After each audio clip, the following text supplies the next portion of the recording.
Thank you for joining us today for the Geography Field Studies session at the Race, Ethnicity, and Identity Conference. We hope that you'll enjoy this because it's, I think, in many ways revealing and inspiring. We are one of the few geography programs at the community college level that does have a wide variety of courses. The only community college with an active chapter of the International Geographical Honor Society. And people wonder sometimes, what is geography? Do you have to study a bunch of countries, or do you have to discover one, or whatever? It's a study of various landscapes, peoples, places, environments, the whole world and everything in it. There you go. We synthesize both the social sciences and the natural sciences and examine relationships between people and places. Essentially, we study the why of where. Why do things occur where they do? A very eminent geographer, Pierce Lewis, stated, "This discipline, geography, it's the only subject that asks you to look at the world and try to make sense of it. The field never stops being exciting because that's what geography is all about. Trying to make sense of the world." And here at GRCC, our efforts are directed toward inspiring people to care about the planet in which we live. Studying geography is challenging, rewarding, and students are tasked with engaging in critical thinking and analysis to address real-world problems. And this matter of critical thinking and analysis will recur throughout the course of my brief introduction. Geography lives, amen? Amen. Amen. I should probably point out to you that the median salary for geographers is relatively high at $70,000 annually. Beginning salary for a bachelor's degree is in the mid $50,000 range, and annual growth is anticipated to increase significantly. Here at GRCC, a number of students have gone on to gain a bachelor's degree in geography, and from there acquire a master's degree with assistantship, fully funded, and there are now a number of students at relatively prestigious graduate institutions pursuing graduate studies in geography, all expenses paid. That is not to say that other fields don't pay. It's important to realize that education is an imperative. If you look at unemployment in relation to academic qualifications, you can see that screwed something up there. Hold on. You can see that the unemployment rate for somebody with a bachelor's degree is under 5% last year during a very high period marked by economic recession, whereas a person that had only a high school diploma was more likely going to be unemployed. Unemployment rate at right under 10% for somebody with a high school diploma. Somebody with a master's degree, unemployment rate of just over 3%. So again, academic qualifications certainly enhance one's job opportunities and certainly salary. As you can see that the median weekly earnings on the right side of this diagram illustrate that education is key to achieving not only satisfaction, but economic success. As we've indicated, here we are at GRCC, one of the only places in the United States that really does have a very active chapter of the International Geographical Honor Society. And the Honor Society also is involved in supporting the education of girls and women in Africa through CAMFED. I should probably mention again that we have designed our curriculum to facilitate critical thinking and analysis. These are attributes that prospective employers desire, and we have a curriculum that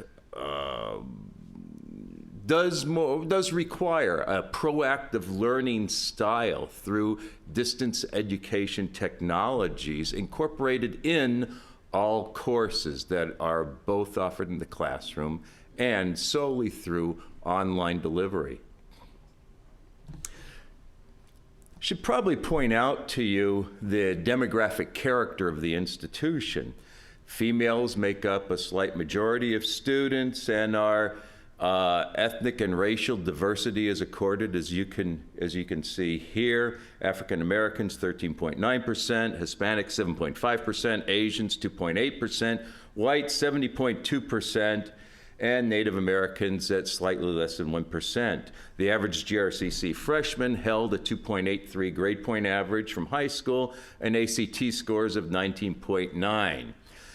The Higher Education Research Institute engaged in a study that resulted in the development of a model that suggests that these factors combined indicate that the likelihood of a freshman graduating with a bachelor's degree in 6 years, or I should say that of all these freshmen that have begun their studies, 25.9% would achieve bachelor's degrees in 6 years. If we go ahead and look at other factors that characterize typical GRCC students, such as not living in a residence hall, full-time work, and intention to transfer, of those incoming freshmen, the 6-year graduation rate is about 10.9%. This can correlate quite strongly with academic success, as many of you might know. And here at GRCC, we define academic success as the achievement of a grade of C or higher. How can this problem be addressed? In other words, how can student success, defined as the achievement of the grade of C or higher, be improved? Well, we could decrease standards and engage in grade inflation. That's an easy way to do it. In other words, we can call a grade of D minus a grade of C. A lot of people like that idea. And that's done in a lot of places around the country. A recent study done by some social scientists, authors of Academically Adrift, indicate that many college students around the country show no improvement in a number of skills, especially those skills that prospective employers desire. Or we could go ahead and maintain, elevate standards and place a higher level of responsibility on student learning through the incorporation of assignments that foster critical thinking and analysis. And in geography, this is what we have done. We have actually incorporated a number of avenues of instruction that reveal a number of things to us over the course of the last several years. If we look at these data, we could see that in the sample years, 2005, 2008, and 2011, the number of students receiving no-show grades and withdrawal grades are roughly the same. Number of students receiving failing grades are roughly the same, but there are some differences in the below C and the C and above categories that are marked. Let's look at that a little more closely.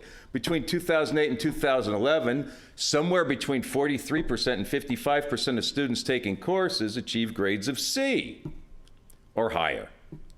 I mean, that's a big spread, a 12-point spread. And a 14% increase in students awarded grades of B and A occurred between 2008 and 11. Now, what occurred that could have sparked that change? Online instruction was intentionally integrated in all courses to foster student success, and it worked. It placed more of a burden on students to engage in those skills that the critics of Academically Adrift address. Interestingly, of those students that completed geography courses, 73% achieved grades of C or higher. Half of them achieved grades of B and A. Of the students that did not achieve grades of C or higher. Those awarded below C, 94% of them failed to complete assignments. So, in essence, those students that complete assignments succeed, those that don't complete assignments do not. Field studies also have played an important role in the curriculum. We've had field studies occur devoted to the geography of wine and viticulture in a number of courses. We've looked at the historical geography of the Cold War by visiting museum, and we have examined water resources by taking a field trip to the Grand Rapids wastewater treatment facility. Additionally, a very successful course devoted to study abroad in Africa is held, where students are engaged in the integration of distance learning and this field work. It's geographical field work that enables a student to apply what he's learned or she's learned in the traditional classroom and online learning environments so that a better understanding could be gained of what makes the world tick. This is the essence of the discipline. This is the essence of geography. And this is one aspect of the curriculum that enhances success for GRCC students, prepares our students not only in their careers, but in being responsible global citizens. Field studies essentially promotes this understanding. It sparks critical thinking and inspires students to put learning into action by making a difference. The next two presentations offer student perspectives on their field work in the local Grand Rapids area and abroad in South Africa. Brian Wooden and Adriana Ozinga will be discussing their views of ethnicity and food in Western Michigan and Karapadaka. Lindsay Harris and Sarah Nussbaum will be addressing you all with regard to searching for understanding in South Africa. Please hold all of your questions until all of the presentations are over. Okay? Mr. Wooden, Ms. Ozinga? This thing works. Many people today still see the world in black and white. Truth is, there are many layers of colors, depths, and textures incorporated into our world. I grew up for the most part here in Grand Rapids, Michigan, and as I have grown, so has this city. I have seen the community change and continue to change, just as I am sure you all have. West Michigan continues to become more ethnically diverse every day, and the multicultural colors of our community are mixing together to create a wonderful mosaic that is not only important for West Michigan, but for ourselves individually. I want to describe a few marketplaces here in Grand Rapids that I believe show us just how diverse our city really is, how these marketplaces are important, and how it has influenced myself and the community. There are 3 marketplaces in particular that I feel display our city's diversity. These include La Mexicana, Harvest Health Foods, and Hong Kong Market. All of these markets are located within only a few miles of each other and in the heart of Grand Rapids. The fact that these markets are in such close proximity with one another shows how diverse our city has become. La Mexicana serving Latin Americans, Harvest Health Foods serving those striving for a more organic lifestyle, and Hong Kong Market catering towards residents of Asian descent. Obviously, we are not all the same, which is why we have such a wonderful assortment of ethnic foods in the area. Before winter semester, I've never been to any of these places. I had never even thought to look for them. This semester, though, for my World Regional Geography class, we were assigned as groups to visit these marketplaces in search for a better understanding of ethnic diversity in the marketplace. So when I first stepped into La Mexicana, you can imagine how amazed I was. I was surprised to see so many different baked goods, and they had the largest variety of meats and chilies I had ever seen. There was an area to have your taxes done or purchase international calling cards. A small food stand was also inside of La Mexicana, where you could purchase authentic Mexican dishes. Upbeat music could be heard in the background, and there were many dance DVDs and CDs for sale along the front wall. Even though I don't speak Spanish, everyone there was very friendly and patient with me when I asked questions, so I was still able to navigate throughout the store. The other market, Harvest Health Foods, was filled with all organic products ranging from herbs and spices to shampoos and conditioners. There were aisles filled with vitamin supplements, a small nook to sit and drink tea, along with reference books and pamphlets as health guides. This market is entirely devoted to making healthy choices available to the community. Harvest Health Foods is a resource place for anyone wanting to keep up a healthy lifestyle and a place in which you can gain knowledge on how to become healthier. Hong Kong market was by far the most culturally shocking for me. As soon as I walked in, there was a very strong odor that filled my nose, and it was obvious there was going to be a lot of seafood there. Following this particular smell, I went past a restaurant and what seemed to be a small deli, and as soon as you come up into the market, you're greeted by this huge golden Buddha, and I was extremely shocked by all the different colored lanterns and products that they had. I was anticipating a large amount of seafood, but to my surprise, they had the largest variety I'd ever seen. They had jellyfish, squid, crab, sea cucumbers, sea creatures I couldn't even recognize.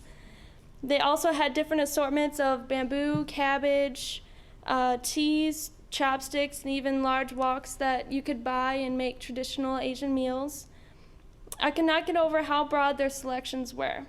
After that visit, I have gone back several times. This last time in particular, I brought my younger brother. We bought all kinds of drinks, talked to the people working in the restaurant, and even tried our first squid jerky. My brother was so excited that there were places like this, and he asked me why we had never gone there before and when we were going to the next one. I believe all of these marketplaces bring our community together. I believe this because they show us how diverse our city truly is. We are a city of many ethnicities, and by going out and visiting these markets, we are getting that cultural experience. Yes, it may be at a smaller scale than if you were to go out of this country, but it still gives us the opportunity to explore and experience something new. For some, it may be getting out of our comfort zones, but to accept cultural differences will only benefit you and make you more knowledgeable about the world around us. Visiting the different marketplaces Grand Rapids has to offer opened my eyes to how the city has grown and how West Michigan has embraced ethnic diversity. In order to truly be knowledgeable, I believe we must understand and surround ourselves with cultures and ethnicities different from our own, and by visiting these marketplaces would be a good first step. Thank you.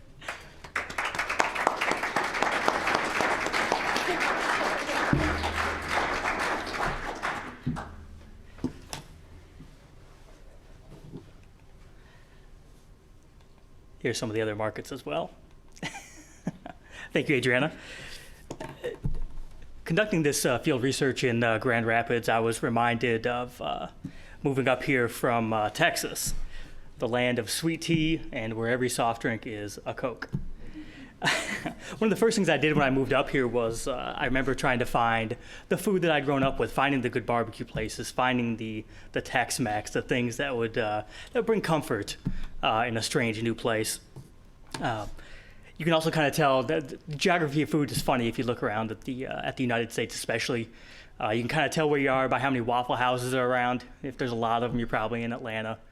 If it's a Carl's Jr. or a Hardee's, kind of depending on what kind of side of the country you're on. But it's interesting how we have these ties to food and how they bring us closer together. Food is really a connection, especially the traditional foods that you grow up with, and especially for people who are moving to a different country, the ethnic foods. why is food such an integral part of our lives? Besides survival, I think you have the five senses. It engages every aspect of your mind, your taste, your smell, your touch, and things like that. And our mind, links to those memories through food. So food brings family and friends together. Having dinner with your family at night, your friends get together once a week, have a family dinner. You bond over a meal, and I think that's very important. You also remember special occasions. A first date, you always remember where you went on a first date, where you had your first meal together. But food serves a different purpose as well, especially ethnic food stores. I think they serve as a bulwark, as a defense against the dominant culture. Not just ethnicity, but also the health food stores that we visited, as a reaction against the fast food culture that we live in. There's the Hong Kong market for you. So ethnic grocery stores, as Adriana indicated, they're not just a place where you can buy the food, which is important, getting that comfort, the food you're comfortable with, but it's also the center of a shared culture. You can get your taxes done at La Mexicana by someone who speaks your language. You can buy calling cards. You can be in contact with your family. That's not in the U.S. I think it also helps for the children of immigrants to have this connection to the old culture. You can participate in the U.S. culture, as it were, but you still have the ties back to your traditional family roots. I think that's an important part of these stores as well.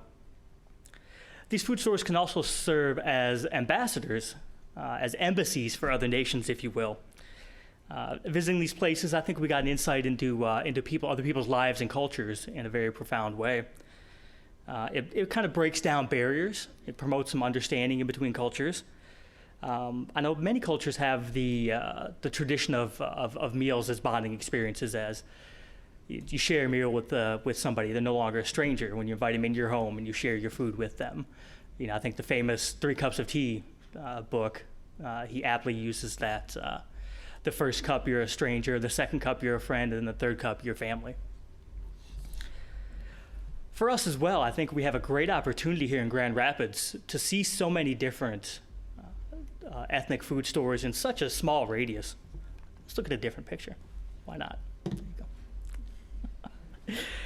go. It's the sense of culinary adventure. I don't know about you, but I always enjoy trying new things, and this is just a great opportunity to do some gastro-tourism without even leaving your hometown.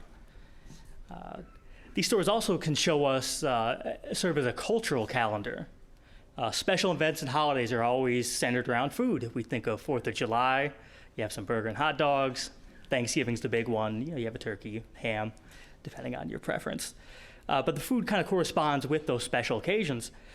I think the opposite of that also, I thought, was fasting during the month of Ramadan. The lack of food is bringing people together, in that common sense of we're all struggling. We all struggle with the same things as human beings.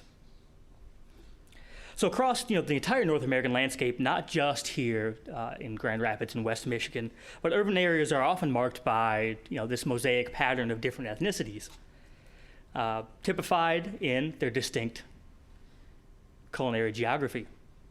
Restaurants, groceries, and ethnic neighborhoods illustrate the pattern of foods associated with migrants' ethnic origins. A century ago, a French geographer named Vidal de la Blanche, he remarked, "Among the connections that tie people to a certain environment, one of the most tenacious is food." Now, clothing and weapons, things such as that, are subject to change and modification, more so than any dietary regime. So here in the U.S., especially in the face of McDonald's and perhaps my favorite Chick-fil-A and Sonic, in the face of that, I think that de Blanche's comments still hold true with the ethnic grocery stores. And I hope that you all go out there and take this opportunity and visit these places and perhaps make some new friends out there. Thank you. Okay, great. Thank you. All right, ready. Last August, the 3 of us went with Professor Devivo on a study abroad trip to South Africa. To prepare us for our trip, we studied culture, history, politics, physical geography, and even the wildlife of the country. While we were there, we explored different landscapes and climate zones, experienced various cultures, and participated in our own field research. Hi, my name is Kara. This was my first study abroad trip to South Africa, or ever really. I enjoy traveling and learning about different cultures. This opportunity was great because it showed me how fortunate I am to be born in a first world country and unveiled the endless opportunities that we have being born in America. Hi, my name's Lindsay. I'm a senior at Grand Valley now. I've always been intrigued by foreign cultures and places, but it wasn't until I did a gap semester program in Southeast Asia that I really discovered my passion for traveling, exploring, and actually experiencing these other cultures. So then I decided to major in geography, and I learned about this study abroad opportunity when I was taking Mike Devivo's class, and it sounded like a great opportunity, which it really was. It exceeded my expectations. It really opened my eyes and helped me shape my worldview and understanding even further. I'm Sarah, and ever since I've been very young, I've always been interested in nature and different cultures. It wasn't until enrolling in a physical geography class that I realized that geography was a field of study I wanted to make a career out of. So when I was given the opportunity to take this trip, I knew I couldn't turn it down. It was definitely one of the most amazing experiences of my life and left me wanting to learn more about the world. While we were there, we engaged in field research, which we conducted in all the various regions that we visited in our stay there. We gathered information during our interviews about people's ages, occupations, languages spoken at home, and their family size in hopes of finding a correlation between gender and regional disparities based on available financial resources. After that, we asked them our focus question, which was if you were given 7,000 Rand, which is the equivalent of about 1,000 US dollars, what would you do with it? The first stop on our journey was to Cape Town, where we had the opportunity to hike and explore the Cape Peninsula, which is the most southwestern tip of the entire African continent. It's actually where the Indian and Atlantic Oceans meet. A big part of South Africans' culture is wine cultivation, so we visited Buchenhutskloof, a winery there where we were able to tour the winery and taste the wine. We also got to see penguins in their natural habitat at the Simontown Penguin Colony. From downtown Cape Town, we took a ferry to Robben Island, which is where Nelson Mandela was held as a political prisoner for 18 years. Mandela was a key player in the struggle against apartheid. Apartheid was a government policy of racial segregation that started in 1948 and didn't end until just recently in 1994. Many of its effects are felt by people still yet today. After our stay in Cape Town, we flew to Johannesburg, which is in the northeast part of the country. One of the highlights of our stay here was our visit to Soweto, which is short for Southwest Township. Here, this is the slums of Johannesburg, and this is where thousands of blacks were displaced under apartheid and forced to live. And interestingly enough, our day spent walking around Soweto was my 21st birthday. And it was a really humbling experience to be able to walk the streets where so much, just filled with sadness and so much history. This picture is of Hector Peterson's lifeless body. This is from the day of the uprising, the Soweto uprising, which was one of the most notable events of apartheid. It really brought the situation to light across the world, and it became an iconic image. That day started as a peaceful march of over 10,000 students as a protest of the government policy, which changed their being educated in English to Afrikaans, the Dutch white language.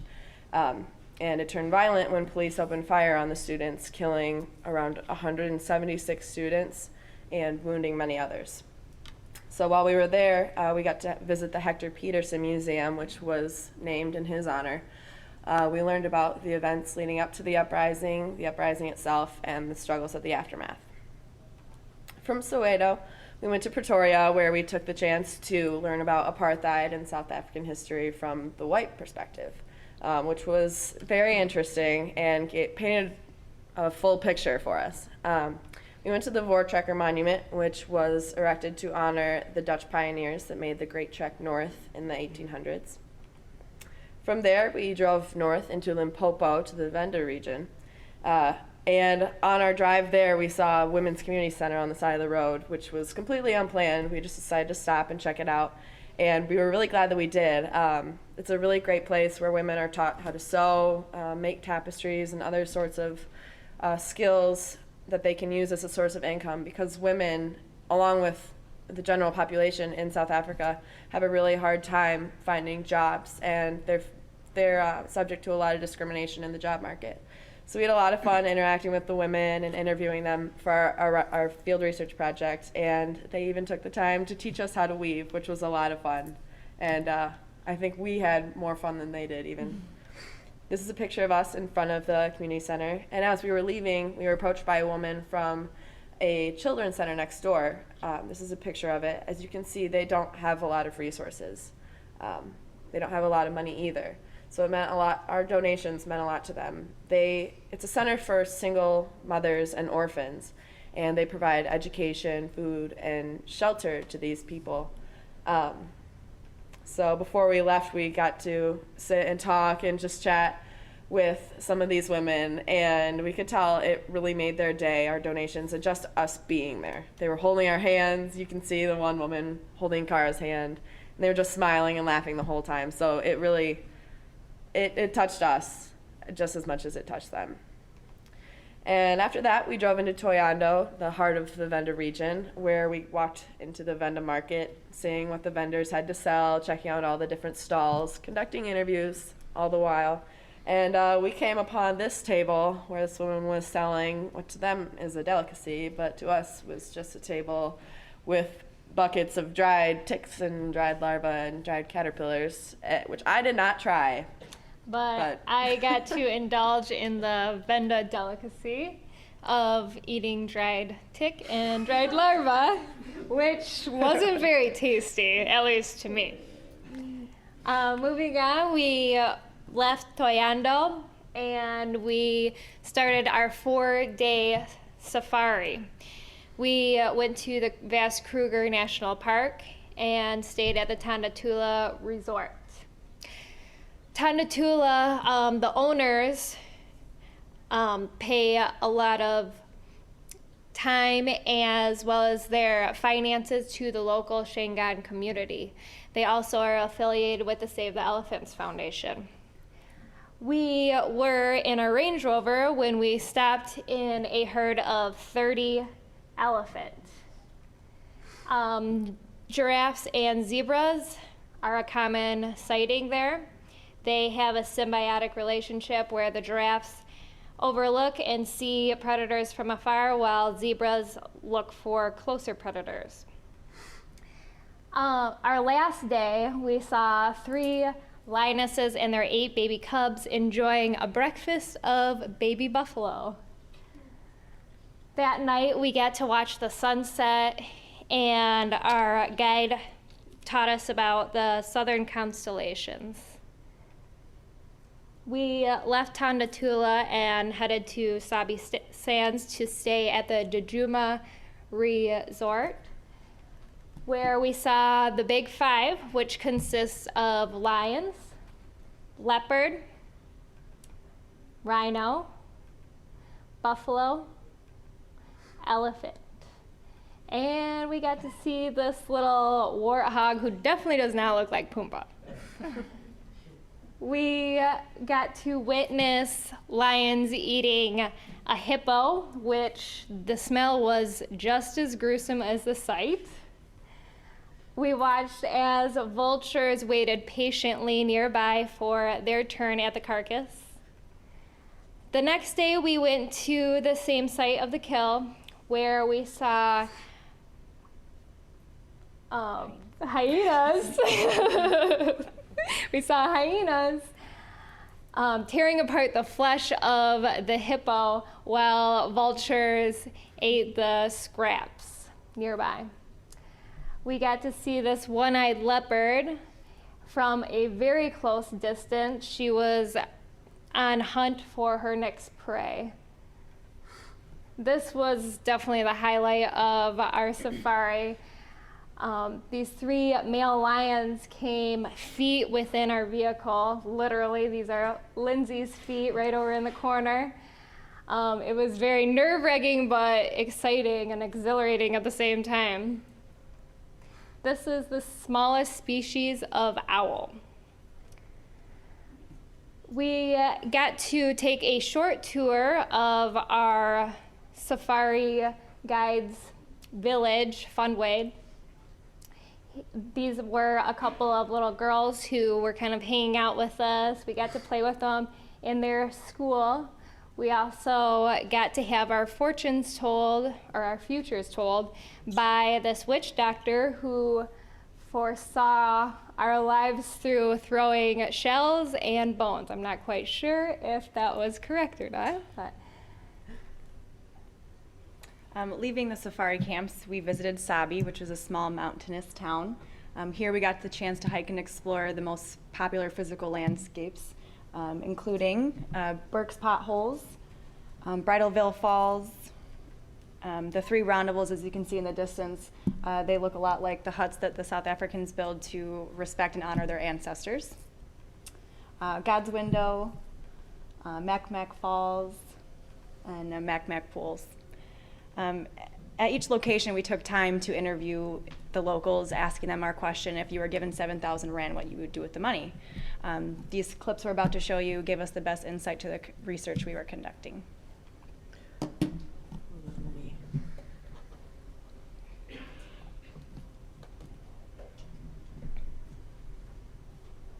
You see the problem that you give me 7,000 and when I go to do 7,000, you're gonna go to Wisdom for 2 days. You made that 7,000 to make it something nicely for future. You go to sing something. You share that money. You go to take 5 grand. You put for the bank. 2,000 Rand. You go to send for something. You now go to do all the money. You take 7,000 Rand. Losing a lot, everything you finish. What you know tomorrow you go to take. Know that you are allowed to think for tomorrow. Think for future. If I get 7,000 Rand, like I got my family in Zimbabwe, I can buy something for my family. So what would you buy? I'll buy like clothes, food. That's all. That money, if I change, I'm gonna change like $1,000. It's nice money for my country. This country is not nice money for me. If I get it, this money, just buy clothes, everything I like it, and I buy for that money.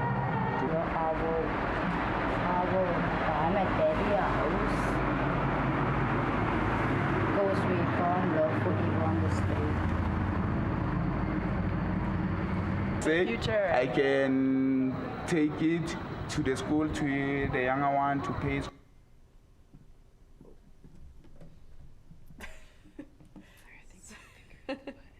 That's okay. Hopefully it didn't. We're having some complications. We'll figure this out shortly. Say, Future.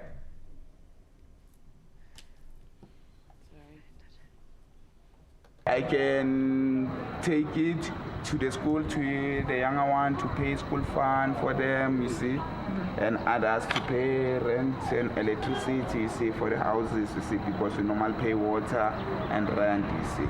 Yes, I can use it like that, you see. Okay. Take my son to school. Take yourself to school. Yeah. Your son to school. Yeah, it's good. How much does it cost to go to school? What? How much does it cost to go to school? I don't have a car. You have a car. Yeah, it's better by walk. Is school far from here? Is school far from where you live? Yeah, it's far, but not too far. My own plan, like opening a shop to sell maybe a jewelry or something like this one, the plastic one, shoes. Yeah. Firstly, I'll take it because 7,000 is not much enough, but as a gift, it's enough. I think to take 1,000 to the orphans because we have an orphans here. I think I can take that 1,000 and then offering the orphans with it to see what they will buy for them.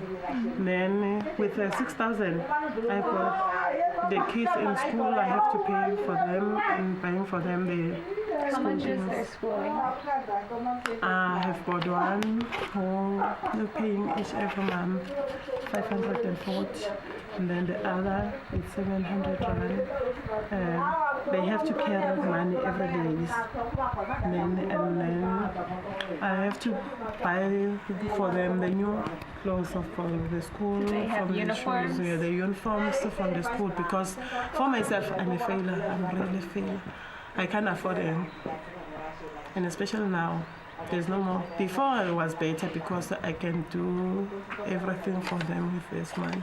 But now there's no more the business for me especially if you are a mother or as a breadwinner in their house, it is difficult to look 5 kids alone. So you have no man? Yeah, I'm a single parent because I'm separated. So I look after them. Her story made it very real to us to see how important girls in Africa is, because educating a girl in Africa changes everything. She definitely made an impact on our lives, definitely. In conclusion, through our field work, we concluded a majority of the people would invest their money on their children's education, invest in rebuilding their houses or repairing their houses, and as well as their small businesses. Although we found no real conclusive results concerning gender disparities or regional geographical location, the interviews served as a catalyst to spark conversation and influenced us to interact and learn much of the South African people. We are raising money for Camp Fed, which is a nonprofit organization that sends girls to school in Africa. We are currently accepting donations. There will be a benefit show this Saturday at Billy's in East Town, starting at 9 p.m. till 2 a.m. There will be selling t-shirts and shirts. So if you have any questions, feel free to talk to Lindsay, Sarah, Adriana, or Brian, or I about the organization or any other questions you have. Thank you very much. Thank you. For questions, all 5 of you, if you don't mind. Are there any questions here in the audience? Oh, okay, hold on. Go ahead. No, I was just wondering about the witch doctor part. You said he told what did he do for you? Told your fortune. Did it come true? Well, did anything come true that he said? More like future fortune. Yeah, it was actually really weird. I had my palm read like 2 years ago, and he kind of told me the same exact thing that. Wow. He told me that I'd have twins. They both told me that I have twins, and that kind of freaked me out. So it was weird. Yeah, you better go into geography. They make money for them twins. Yeah. Okay, go ahead. Thank you each for your presentations. They were very informative. I have questions for each group. For the first 2 who did research on food in Western Michigan, I'm wondering if you found any research or did any studies on where the food comes from that's actually in those stores, and if its workers are paid fairly or ethically, and kind of what the costs are in bringing that food to us.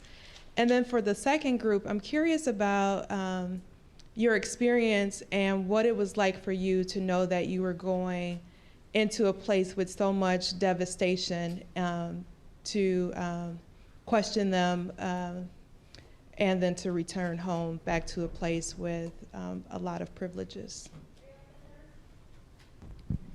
Okay. I'll take the first part of that question. I did speak, especially at the Asian market. I spoke to a young man who's the son of the owners, and a lot of their food they get right from Asia. They also have an import-export company in Los Angeles. So all the stuff that you see in both the Asian market and in La Mexicana, is going to be traditional foods, traditional brand names. You don't find the Nestle or the American brand names that you'd find in your major supermarkets. It's going to be the real things from that country. I didn't really get to talk any about the fair trade practices of what they did, but I thought it was interesting that the food does come from these nations mostly. A lot of the some of the produce they get locally. I was surprised to find out as well that they deal a lot with West Michigan farmers to get a lot of their produce, and then the fresh fish, is coming over from the waters of the Pacific. For the second half of the question, in the beginning when we first started asking random people if they were given 7,000 Rand, what would they do with it? Because of the language barrier as well, a lot of them thought that we were personally giving them 7,000 Rand. So we had to alter how we presented that question to them, which one of the ladies that said that she would buy her daddy a house, she was actually homeless, and that was just a very difficult question to ask, definitely, because you could see in her eyes how much she was struggling. I don't think, we learned about their history and everything that had happened in South Africa for months beforehand, but I don't think anything really could have prepared us for actually being out there interacting with these people and what they had to say. The last woman in the video, we were standing there talking to her, and we were all almost moved to tears by what she had to say. It was really sad. It was a much longer interview, but she sleeps on the floor of her kitchen. She doesn't have a roof, but she does that so that her 5 kids can sleep in the bed. And like she was saying, the woman that was on the street, you could just see that she was so sad and just hopeless. Nothing could have prepared us for that. But yeah, so it really helped us realize how fortunate we are. When we came back, having a toilet that flushes, being able to drive your own car to school, it all just meant so much more. Having toilet paper was a luxury there, for sure. Yeah, just coming home to my house when I threw my bags down, just looking at where I live. I just rent a house on the west side, and I felt like I live in a mansion. I have this car, and I have this education, and I have, the ways to actually pay for my own school and stuff. And I just felt so moved to live in America now, and I used to kind of be a hater on America until I came back. I'm like, wow, there's so many opportunities I have here, and even now I feel like I want to help them, and it definitely makes me excited for my future to be able to have taken that trip. So, any more questions? Questions over here? Okay.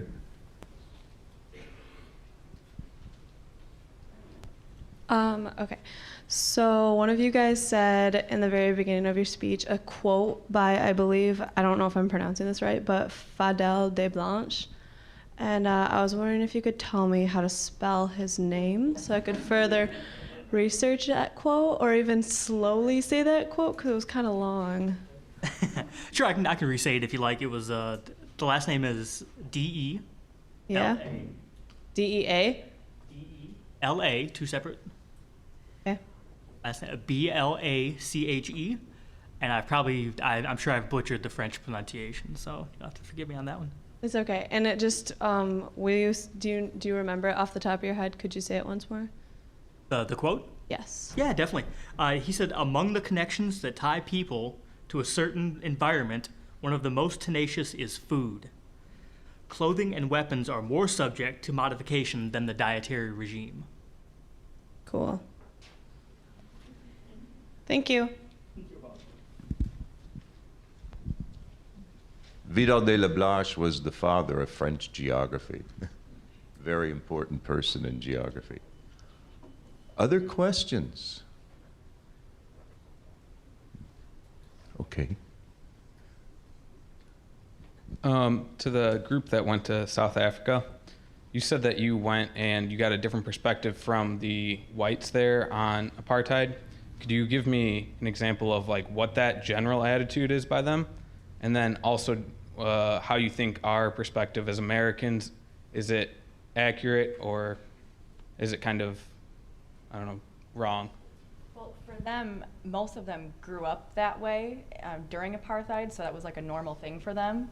So I felt, I remember talking about, they just seemed very naive to the fact of just having blacks there. I don't know. Ignorance is bliss. Yeah. And I think it just goes back in history when they made the Great Trek North and they encountered different tribes, like the war at the Bloody River, the Red River, the Blood River War.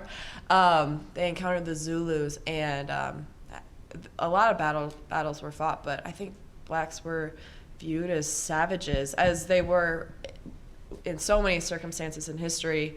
White men coming to these places, these lands that are already inhabited by Native Americans, or the Aztecs, African Americans in this case, and so they just had that opinion. That's what they knew. And so when we went to the Voortrekker Monument, it was kind of weird to see. It was almost as if they were justifying apartheid. I mean, back to your second part of the question about Americans, if our worldview or our opinion of apartheid is correct, I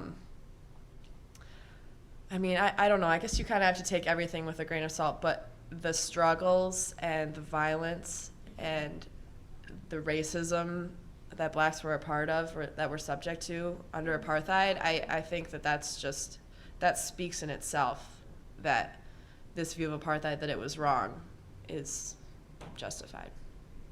For me personally. I don't know about you guys.